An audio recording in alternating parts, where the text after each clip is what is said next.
Hi everyone, that is loud. Thanks so much for joining us. We're here today to talk about women's health, where skincare fits in. I'm Bridget March, I'm a beauty journalist and consultant, and just to say that if you want to listen on the headphones, you need to switch to channel 3. And I will let the wonderful Professor Caitriona Ryan introduce herself.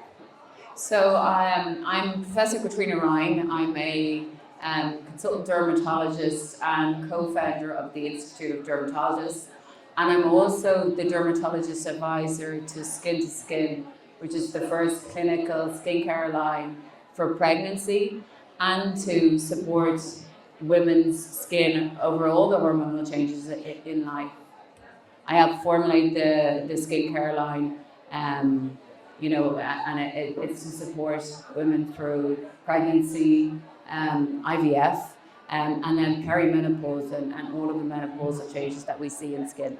It's an incredible brand. I was lucky enough to trial it in my last pregnancy. I've got 3 children. My youngest was 1, my eldest was 9. So I've been on quite a hormonal roller coaster myself. So let's talk about hormones. They come up again and again when we talk about skin. Why do they have such a big impact compared to almost anything else? Well, I think hormones are one of the most important regulators of not just skin, but our whole biology. And the skin, our biggest organ, is full of hormone receptors. So estrogen receptors, progesterone receptors, testosterone, cortisol receptors, so stress hormones as well. So it's so subject to changes and responding to changes in our hormone profile throughout our whole lives. Yeah. I'd like to kind of explore the correlation between hormones and skin through the various chapters of women's health. So sort of looking at the menstrual cycle first, many of us can actually sort of predict our periods by our skin, can't we? What's actually kind of going on during the month that causes these changes that we see on our skin? So yeah, this could be a huge problem for a lot of women, particularly those with hormonal acne. What we see in the first phase and until ovulation is our estrogen surge, which is great for our skin. Helps boost hydration. This is the time estrogen modulates our collagen production, and then when it comes to after ovulation is where it all goes wrong for some people. So we see progesterone start to rise, and that can wreak havoc when it comes to acne and inflammatory changes in the skin. Then after menstruation, you see both drop. And that's a point actually that our skin starts to lose hydration and can become drier. So a lot of people have quite cyclical changes happening every month. It's fascinating. How about when it comes to fertility journeys? Because that can kind of catch a lot of people off guard, but it can involve real intense hormonal shifts, can't it? How can this read on the skin for anyone kind of going through IVF or fertility treatments? Yeah, this is huge, and it's something that women don't expect. I think they expect pregnancy changes, but when it comes to particularly the hormonal stimulation phase, it can be terrible for some women, especially with acne flares, when progesterone is around. So also with the estrogen stimulation, pigment changes. So lots of changes in the skin that are very akin to what we see in pregnancy. Is that kind of pregnancy mask, will that happen earlier on during treatment potentially? Yeah, especially during the hormone stimulation phase. Transfer not so much is during the times. So could you touch on sort of why it is necessary to adjust your skincare during that period of trying to conceive, or is it? Yeah, well, there's some very obvious changes we need to make. You don't know when you're pregnant at the very beginning, so that's the point that you really have to avoid retinoids of any type, so topical or oral. The other thing that you'll see around that time is just our skin barrier is going to impair as well. So helping strengthen the barrier with hydration really important too, and I mean topical hydration. And how about in pregnancy? You touched on retinol, or all retinoids. What else is it super important to avoid? So retinoids are the most important one, but also high High strength salicylic acid is contraindicated during pregnancy, or that time when you could be pregnant and time to conceive as well. And then there are other things I tell my patients to try and do mineral sunblocks only. We know there's absorption of chemical sunblocks to certain levels in the blood, and that's every chemical sunblock. And the jury's still out on some of the effects that chemical sunblocks can have. So that's something else I tell my patients, as much as possible, is use a sunblock. We know that it's categorically safe because we actually take it orally during pregnancy and are alternate, and it actually stabilizes inflammation. So that being your bloodstream is completely safe. When trying to conceive and in pregnancy, all life choices can feel very loaded, can't they? And what's your advice for pregnant women who feel overwhelmed by skincare rules and ingredient lists? I think that the simplest advice is to keep it simple. I think what's very daunting for women is the ingredient list, and they really don't know what the ingredients are saying. And there's so much misinformation out there. I think people are always worried they're going to injure their baby in some way. I know people wouldn't even drink, Coke during their pregnancy for fear of harming the baby. So I think keeping it safe, saying sunblock, gentle cleansers that don't have salicylic acid, avoiding retinoids, and supporting your barrier. I think the obvious thing is that we know that skin to skin and skincare line is completely safe. That's why it was designed. But I think just avoiding overnight. And the other thing I think we're often told, because I was pregnant in my early 40s, is that you can't do anti-aging skincare while you're pregnant. You absolutely can. It doesn't have to be a period of sacrifice in that way.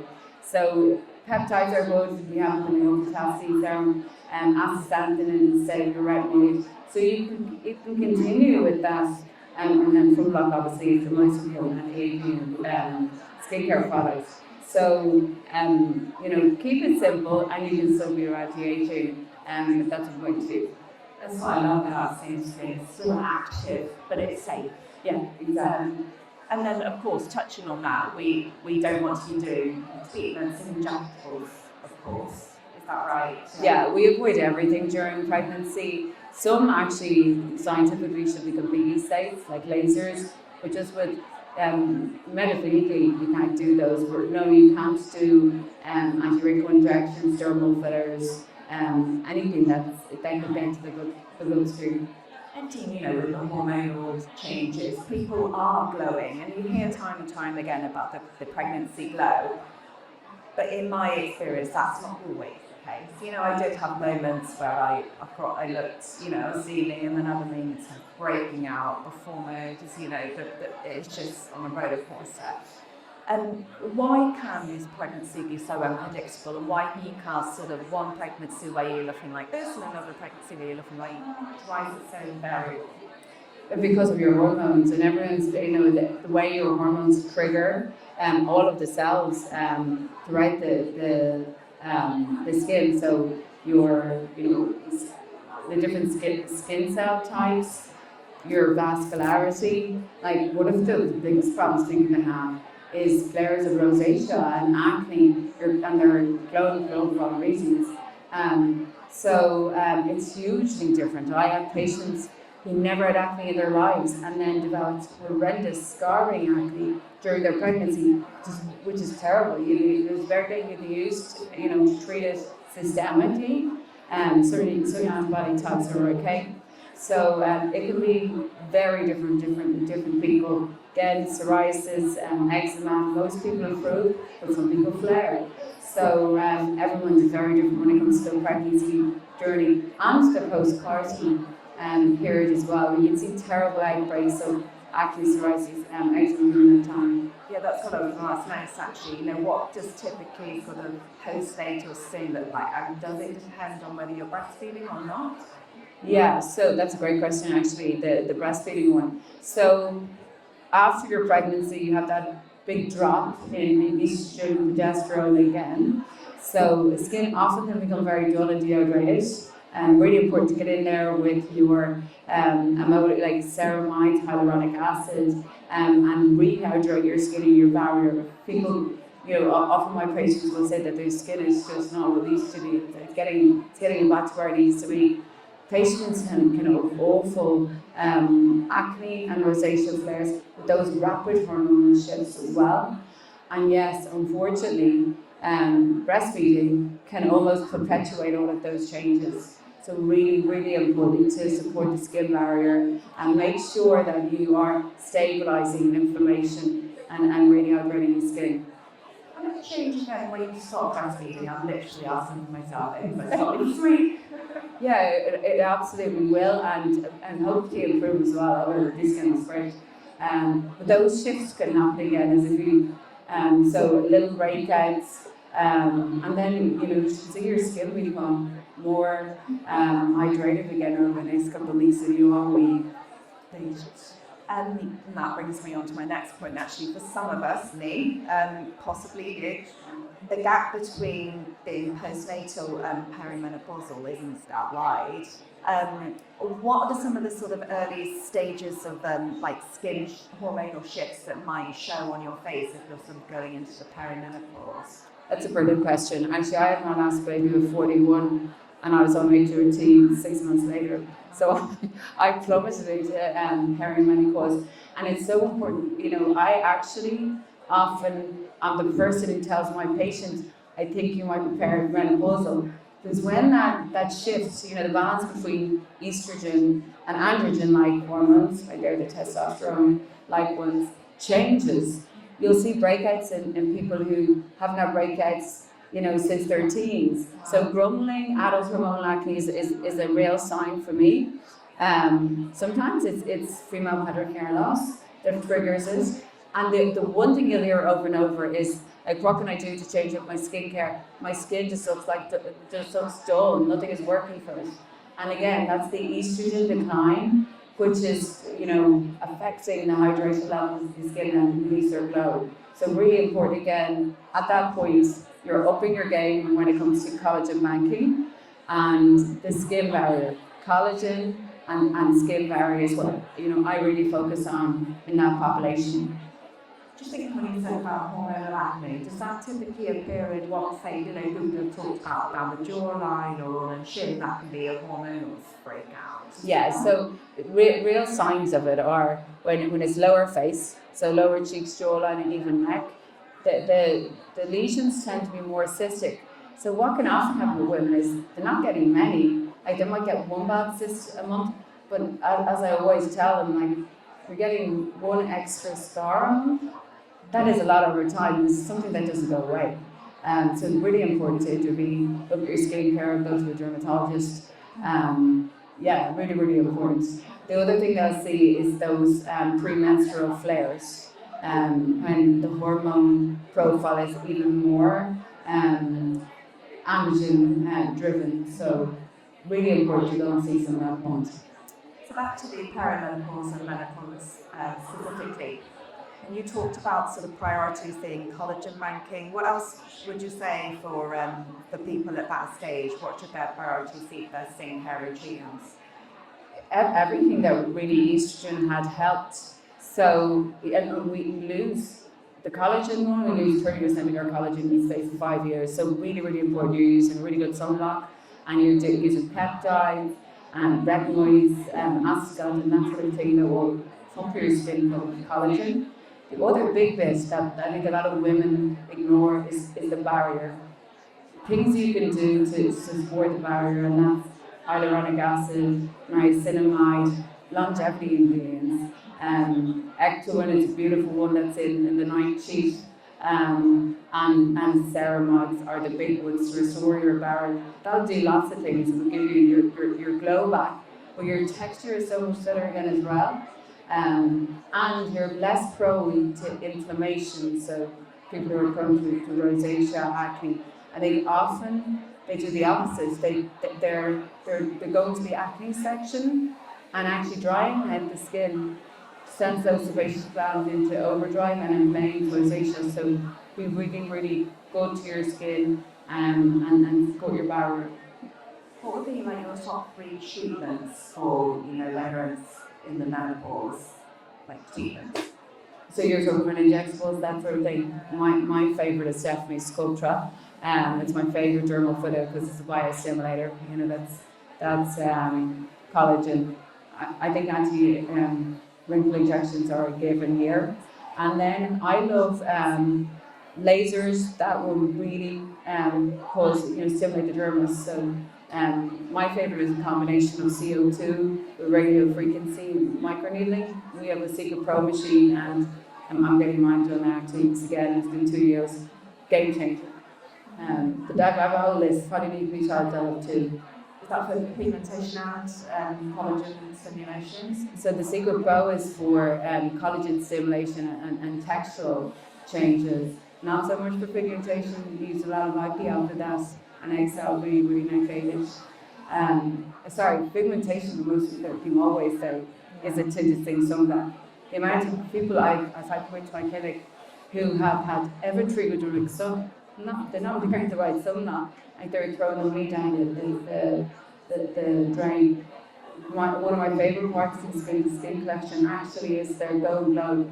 That has the highest percentage of zinc I've ever seen in an aesthetically good sunblock, and the tints along the hyaluronic acid niacinamide. So it's a great non-competitor approach to melasma, and that really can get bad during pregnancy and when someone doesn't need their teeth.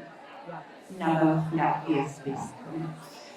Life stages aside, can we touch on the impact of stress hormones in the skin, because we're all stressed, aren't we?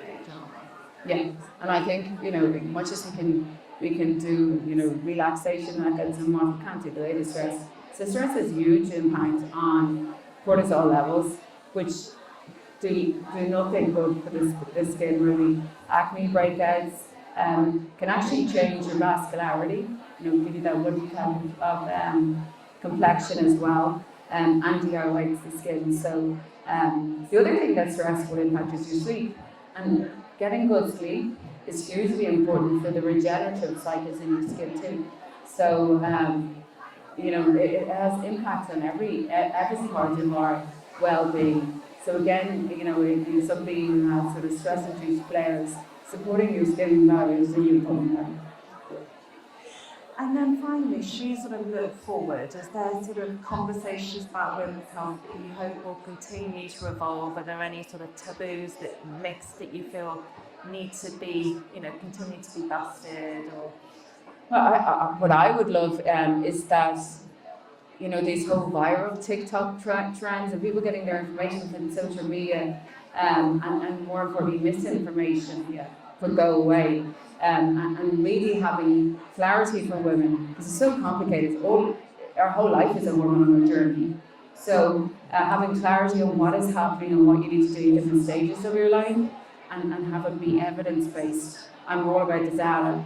So I think better resources when it comes to what the changes are and what you need to do. Because we're so vulnerable when it comes to our skin and how it looks. And I think so many women are spending so much on things that actually aren't helping and sometimes worsening their skin and their appearance. Yeah. I love how the menopausal conversation has completely exploded in the last decade, and I feel like we're starting to see the same with people undergoing fertility treatments, trying to conceive, and sort of the prenatal as much as the postnatal changes, including pregnancy. And I feel like that's something that's really going to boom. Do you agree? I think it's absolutely great. I think that all of our there's been so much knowledge or education around menopause in the last really only 3 to 4 years, and I think pregnancy was the next one. Women are terrified when they're pregnant, or if they're on that fertility journey, which sometimes lasts years. Yeah. And having clarity there, I think, and I think Sarah's doing a lot to help that. Women such a difference to women. Yeah, that's a question. Right, I think that's all from us. I'd love to take some questions from the audience if anyone's got any. Yeah. Alice.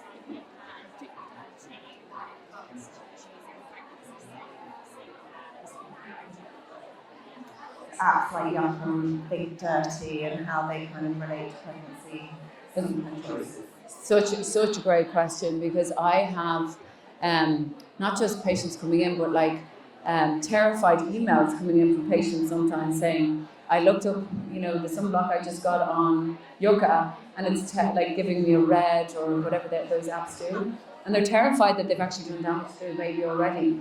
I hate the apps, and I suppose that's a bit strong, but again, so much misinformation. They're looking at ingredients often that are there to help formulations survive, so people don't get infections, that sort of thing, and are there in very small quantities, and make a judgment based on them. And actually, they'll show products which I don't approve of or I don't like during pregnancy are green. So in the world of nutrition, I think those apps can be helpful. I find them very unhelpful and actually causing fear to patients, like in a completely unscientific way. So I would avoid the apps, or the apps that are currently available. And I'd love if there was an app out there that really did pregnancy well, because it's a really tough time. Wow, okay, that's really interesting. Good to know. There was a question now, yeah? My question's a bit self-serving, you don't really matter to the audience. Yeah. We talk about hormonal changes in male skin, and if skin to skin can be used by the male population, or That's a great question. So the question is about hormonal changes in male skin, and if skin to skin can be used in men. Actually, my partner uses skin. He absolutely loves the nightsheet in particular.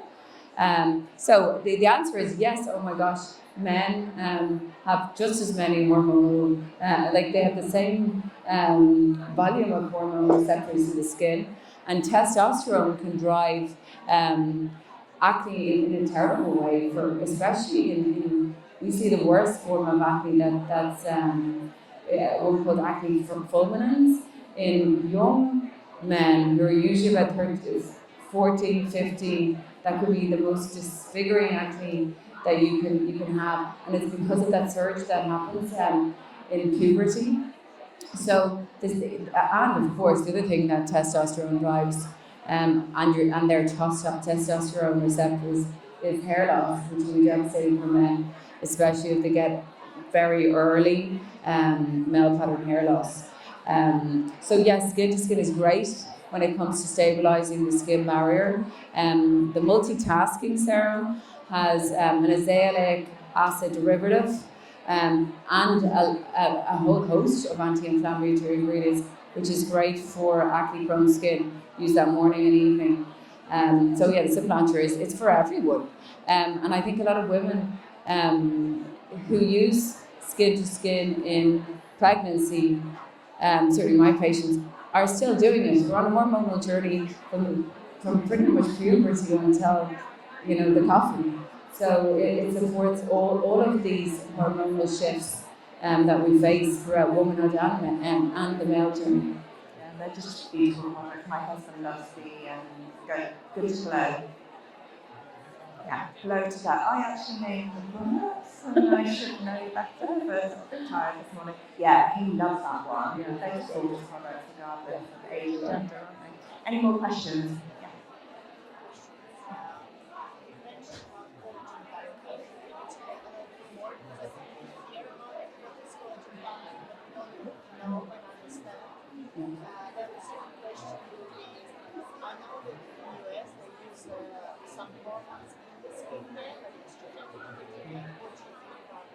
Yeah.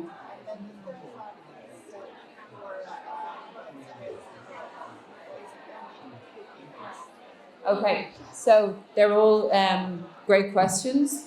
The first I'll answer is just skin to skin. It's just Ireland and the UK, and yeah, Ireland and the UK. Nowhere else yet. There will be plans to go to the US. Then the collagen banking. It's actually my favourite topic. I'm obsessed with collagen banking, probably because I'm 45. And what collagen banking is trying to stimulate as much collagen as you can, so that you don't develop the fine lines and wrinkles, the skin laxity. The big thing is trying to keep your skin as tight as possible, and that's all about collagen. So from the age of about 25 on, and this is for males as well, we lose about 1% of collagen content of our skin a year. Then in the 5 years around perimenopause, it's 30%, around 30% in 5 years. That's why women come into me and they say, literally, my face fell overnight, it dropped overnight, and then it's 2% a year after that. So you're trying to preempt those changes and supercharge your skin into producing more collagen than usual. Now, topically, you want to stop yourself breaking down collagen with a really good sunblock. And then to generate collagen, the main things are retinoids, peptides, and then vitamin C is a good cofactor as well for collagen production. My favourite injectable treatments are Sculpture for sure. Like for me, I do 2 vials every 8 months. I have for the last, say, about 15 years, just to keep the snatched jaw, keep your skin tight without overfilling. Polynucleotides is a great one as well, and it's a very easy, low downtime treatment. And then it's things that, really you're trying to injure the skin so it produces lots of collagen in the regenerative phase. And that's with ablative and non-ablative lasers, so CO2, erbium, and then radio frequency microneedling, or even traditional microneedling, not microneedling, is the skin helps generate collagen as well. So it's as many of those as you can combine. Oral collagen is huge too. Great meta-analysis data, which is our highest strength of data in the scientific world, that taking oral, marine collagen in particular, but any type of collagen, improves your skin and collagen content, wrinkles, fine lines, and hydration within as early as 4 weeks, and optimal at 12 weeks. We've developed a oral supplement that contains that, and pretty much every cofactor that helps with collagen production and longevity in the skin. It's actually a longevity supplement that helps all aspects of aging, called ID formulas. For that very reason, I'm obsessed with longevity and collagen. That's called ID formulas, and they'll be available in March. The last question is a really good one and an interesting one. And yes, there is evidence that topical estrogen improves collagen content, for the very obvious reason that, when you drop it, you stop producing it. So it's off-label. I'm not saying this is a prescription that has been approved for use for aging, but yes, a lot of my patients, after the retinoid at night time, use topical estriol. So they are estrogens that, not like putting your HRT on your face now, because that has systemic absorption and significant systemic absorption. If you're using ones that are designed for vulval atrophy, in the same way they help the skin of the vulva, they should help your face and neck as well. And that isn't absorbed into the bloodstream in significant quantities, which is really important. We don't want to increase our risk of estrogen-driven cancers. So it's estriol, topical estriol, that you would be looking for. Is that prescription or not? Bridget's looking for a prescription now. Yes. Well, actually, sorry, it's different in the UK now. It's available over the counter. In Ireland, it's still prescription only. Any more questions if you've got time? No? Amazing. Well, thank you all so much for listening. Thank you for your time. Thank you for this.